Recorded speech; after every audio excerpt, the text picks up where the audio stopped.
मानव भूगोल का विषय क्षेत्र। मानव भूगोल एक प्रगतिशील विज्ञान है। 19वीं शताब्दी में सर्वप्रथम रैटजेल ने भौगोलिक अध्ययन में मानवीय पक्ष को भौतिक पक्ष से पृथक करने का प्रयास किया और एक पृथक विज्ञान के रूप में मानव भूगोल की पहचान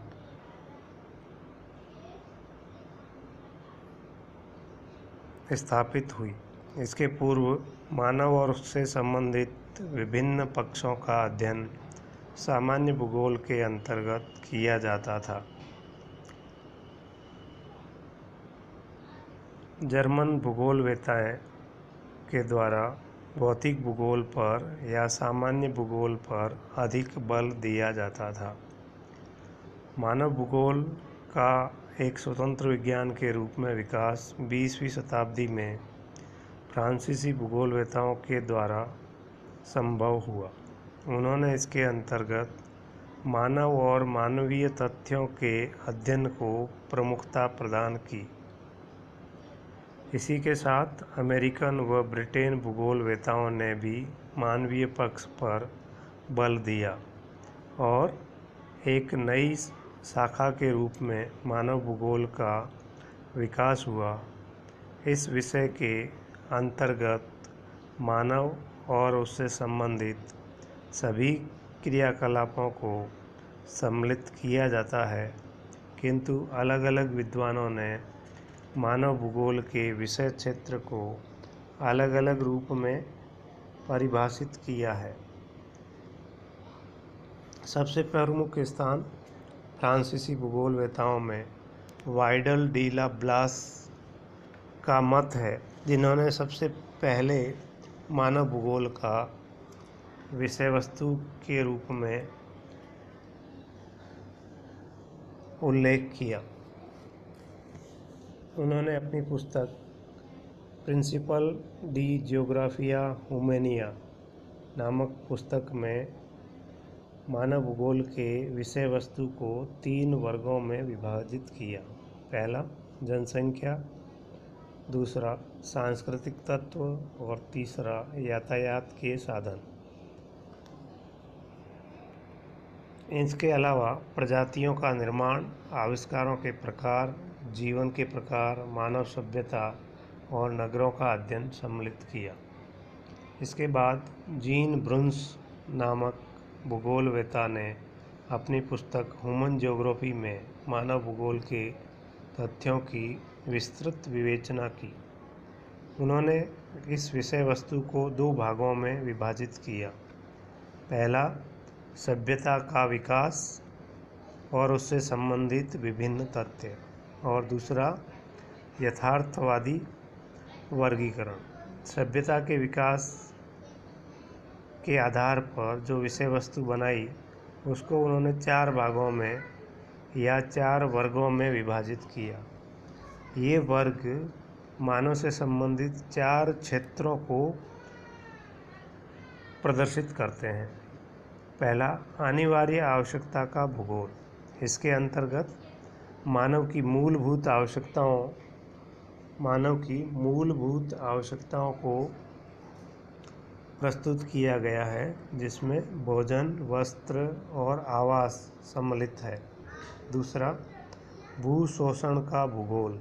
इसके अंतर्गत मानव की उन क्रियाओं तथा प्रयत्नों को सम्मिलित किया जाता है जिसमें वह विभिन्न अपनी आवश्यकताओं के लिए पृथ्वी तल पर विभिन्न संसाधनों का उपयोग करता है, जिसमें पशुपालन, कृषि, खनन, औद्योगिकरण आदि समाहित है।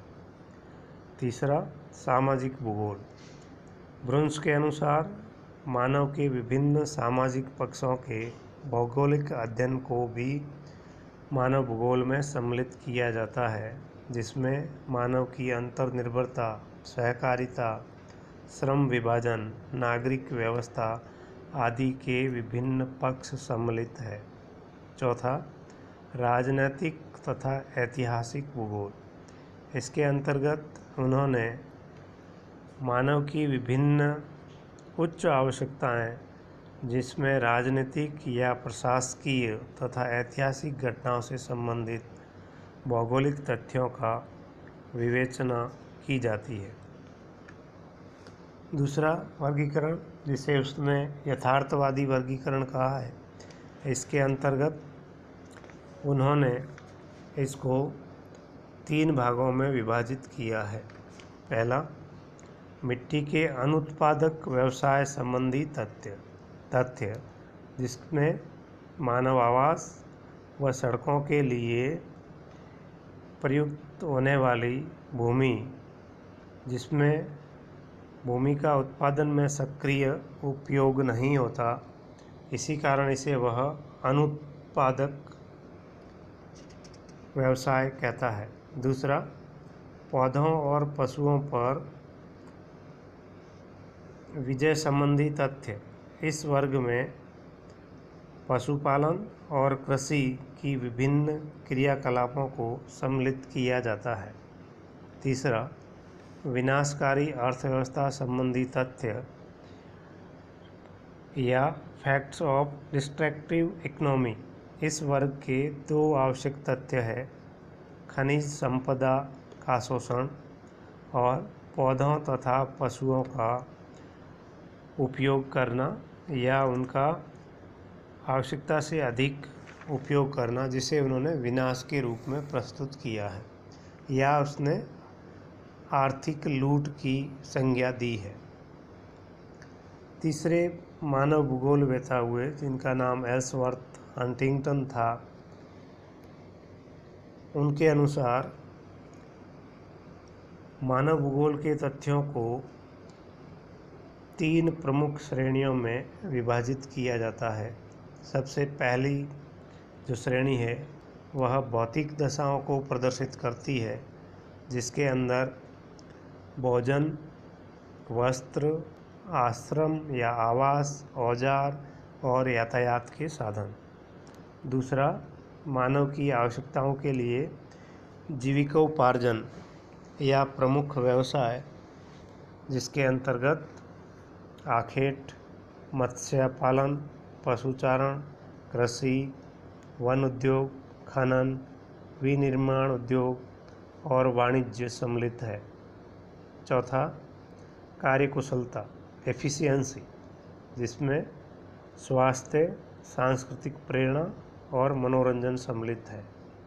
इसके अलावा अन्य मानव भूगोलवेत्ताओं की अपेक्षा हंटिंगटन ने चौथा वर्ग सम्मिलित किया, जिसमें उसने इसका नाम उच्चतर आवश्यकताएं प्रदान किया, जो मानव की दैनिक व सामान्य आवश्यकताओं के इतर उच्च आवश्यकताओं या उच्च ज्ञान पर आधारित है, जिसमें सरकार, शिक्षा, विज्ञान, धर्म और कला, साहित्य आदि सम्मिलित है, जिसका संबंध उसकी मानसिक संतुष्टि के लिए होता है।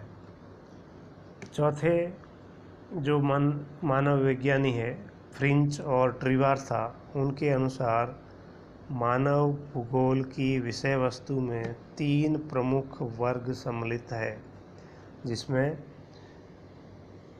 पहला प्राकृतिक तत्व, जो इसमें मानव की प्राथमिक आवश्यकताओं की पूर्ति होती है। इसके अंतर्गत भूविन्यास, जलवायु, मिट्टी एवं खनिज, जलाशय, प्राकृतिक वनस्पति तथा जीव जंतु सम्मिलित है, जो मानव की विभिन्न प्राथमिक आवश्यकताओं का प्रत्यक्ष रूप से पूर्ति करती है।